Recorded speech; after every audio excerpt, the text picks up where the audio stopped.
Kibamnya, hakaliang kapuli putih kehajala Meghalaya Mynta Snem Arhajar Arpsan lasaki kejing Kiew kebejur leng bak eksamin Sslc kabadang shupmi ik result Mynta kasing hakaba ki laispa so huit ligi school hakajala ki lasaki kejing pas lot ki kena ki bal let tho eksamin kejing pas jang ki kena Mynta ka kanti kala kot sa ka propenyo point way not persen ke balong kejing Kiew ke bakrau bani ke Snem baladam ha ke Snem Arhajar Arpsau kejing pas ki kena kalong tang 100% point pranot persen kene ke peni kejing Kiew ke bakrau ha ke benujor nadu Snem Arhajar Arpflai ke ba kejing pas kalong 100 point kendai lai persen ba Snem Arhajar Arpfar kejing pas kalong 100 point kendai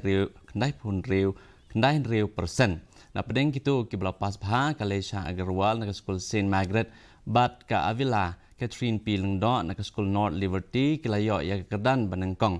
Kani kejing nak bahar jong ki kena ke peni kejing Kiew ha kirukom hikai ba kejing nak bahar jong ki kena.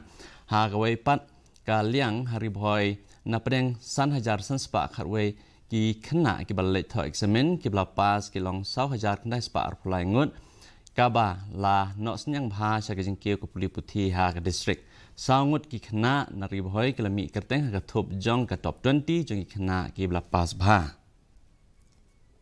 They have supported me through my dark times in this journey. It's not a journey of my own. It is a journey of my school teachers, my tuition teachers, me, my friends, my family. So all thanks to them and Saint Margaret.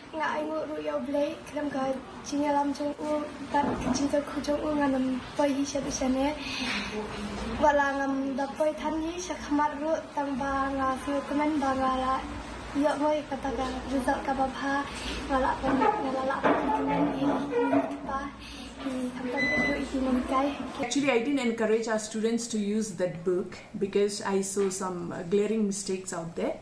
But eventually, it was available in the net and all, they have used it. So for those who are in the peripheries or who are in the villages, I think it was very useful. But for city children, I think it would make them lazy to study only this book. The same, it will improve the overall performance. But then when it comes to quality, I think we are not doing great in that. Because some of them will start their classes soon because admissions will begin and these students have to sit and study and then they'll come afterwards to join class 11 which will disturb them as well as disturb the institutions.